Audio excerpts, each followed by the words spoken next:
সৌরভ, তোমার কাছে ফেরত আসি। তুমি নিজে মুখোশ বানাও এবং তুমি যেহেতু মানে আর্ট কলেজ থেকে পাশ করা একজন শিল্পী, তুমি নিজে এই সমস্ত ছবি তো বহুবার দেখেছো এবং পড়েওছো এদেরকে নিয়ে। তুমি নিজে যখন বানাও তখন কিভাবে ইম্প্রোভাইজ করো?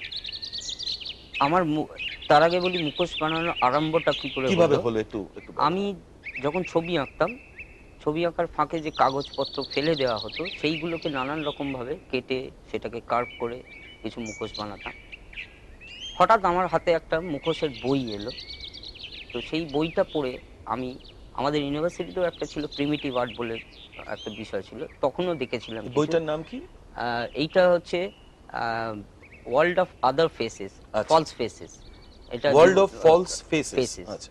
তা এই বইটাতে মোটামুটিভাবে পৃথিবীর বিভিন্ন রকম মুখোশ তাতে দেওয়া ছিল এবং তার কিছু কিছু বৈশিষ্ট্য দেওয়া ছিল। সেইটা দেখে আমি তখন খুব কৌতূহল হলো যে আমি যদি একটা মডার্ন আর্টিস্ট হিসেবে, যে আর্ট কলেজ থেকে পাস করা, সে যদি এটার আর্ট ফর্মটা এবং এর মাইথোলজিক্যাল যে সাইডটা এইটাকে নিয়ে যদি কাজ করি কিরম হয়। করতে করতে যেটা আমার হলো, এবার মানুষকে দেখাটা আমার পাল্টে গেল।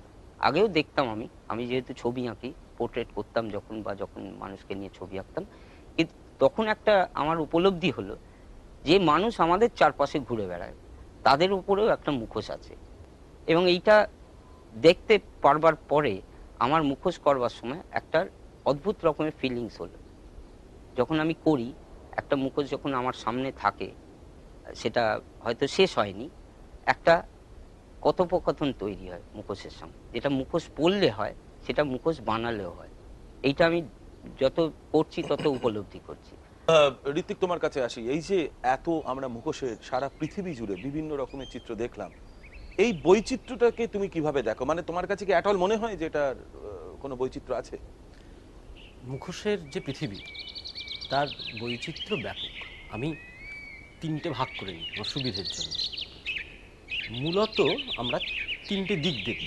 একটা হচ্ছে মুখোশ, যেটা আমরা বলছিলাম, আমি একটু আগে বলছিলাম যে অলৌকিকতার সঙ্গে জুড়ে আছে, আর এক পৃথিবীর সঙ্গে সংযোগ স্থাপনের সেতু হিসেবে আছে, সেটা এক নম্বর, প্রথম।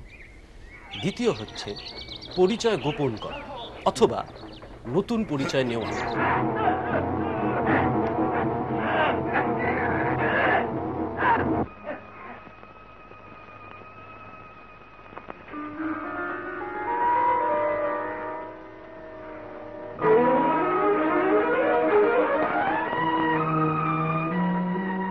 অর্থাৎ কোথাও একটা পরিচয় এটার সঙ্গে জড়িয়ে আছে। আমি এইগুলো পরে আসছি। আর তৃতীয়, সেটা হচ্ছে একেবারে উপযোগিতার জায়গা থেকে। একজন শল্য চিকিৎসক তিনি যখন অপারেশন করেন তখন এক ধরনের মুখোশ ব্যবহার করেন, যারা ঝালাইয়ের কাজ করে তারা মুখোশ ব্যবহার করে, দূষণের সময় আমরা অনেক সময় হাত থেকে বাঁচার জন্য মুখোশ ব্যবহার করি। আমি তৃতীয় ভাগটাকে সরিয়ে রাখছি, আমি প্রথম দুটো ভাগে আসি। প্রথম ভাগে আমি যেটা বলছিলাম যে অলৌকিকতার দিক থেকে সেতু, এই অর্থে এই পৃথিবীর সমস্ত বেশিরভাগ আদিবাসীদের মধ্যে এই দিক থেকে মুখোশ ব্যবহার আমরা দেখতে পাই। এই মুখোশগুলো খুব বড় রকমের দুটো ভাগ আছে। একটা হচ্ছে শুভ মুখোশ, অর্থাৎ যে মুখোশ দেবতার মুখোশ, আর একটা হচ্ছে অপদেবতার মুখোশ, যেটা খুব ভয়ঙ্কর, যেটা দেখলে মানুষের মনে ভয় ভীতি উৎপাদন হবে। আসলে আদিবাসীরা মনে করেন যে তাদের চারপাশে কিছু অপদেবতা আছে, তো এই অপদেবতাকে দূরে সরানোর জন্য তারা ভয়ঙ্কর মুখোশ ব্যবহার করে। তার মানে মানুষ কি বা নিজেদেরকে ভয় দেখানোর জন্য নয়, নয়, অপদেবতাদের ভয় দেখানোর জন্য সেই ভয়ঙ্কর ধরনের ভয়ঙ্কর মুখোশ ব্যবহার করে। যারা ওঝা, তারা শরীরের মধ্যে থাকা দুষ্ট আত্মা তাকে তাড়াবার জন্য ওই ভয়ঙ্কর মুখোশ পরে চিকিৎসা করেন তাদের পদ্ধতিতে। আরেকটা উদাহরণ দিই, সেটা হচ্ছে আমাদের দেশ থেকে একটা উদাহরণ দিই। অরুণাচল প্রদেশের মোম্পা বলে একটা উপজাতি আছে, এরা খুলির মতন একটা মুখোশ পরে এবং তারা গায়েও কঙ্কালের, যে কঙ্কাল যেরাম দেখতে হয় সেরাম কাপড় পরে তারা নৃত্য করে। এটার বিষয়টা কিছুই নয়, নৃত্যের বিষয়টা হচ্ছে মৃত্যুর পর সেই মানুষটা কিভাবে আর এক পৃথিবীতে অ্যাকসেপ্টেড হচ্ছে, কিভাবে গৃহীত হচ্ছে, সেটা তারা দেখায়। এটা তাদের, এটা কিন্তু সেই অর্থে ডান্স ড্রামা নয়, পশুর মুখোশ হিসেবে খুব এসছে। আমাকে আবার ফিরতে হবে সেই প্রাচীন আদিম সময়। আমি ম্যাজিক অব্দি এসেছিলাম। আর একটা বিষয় সেখান থেকে তৈরি হতে শুরু করে। আপনারা একটু চিন্তা করলেই বুঝতে পারবেন যে মানুষ সেই সময় কুলের একটা চিহ্ন, অর্থাৎ মানুষ বিশ্বাস করত ওই পশু থেকে তাদের বংশধারা চলে এসছে। খুব সংক্ষেপে বললে এটা দাঁড়ায়, টোটেম একটা খুব বড় বিষয়। তো সেই টোটেমকে, যে কিনা তার পূর্বপুরুষ, তাকে শ্রদ্ধার সঙ্গে তারা স্মরণ করে, সেই প্রাণীকে তারা হত্যা করে না।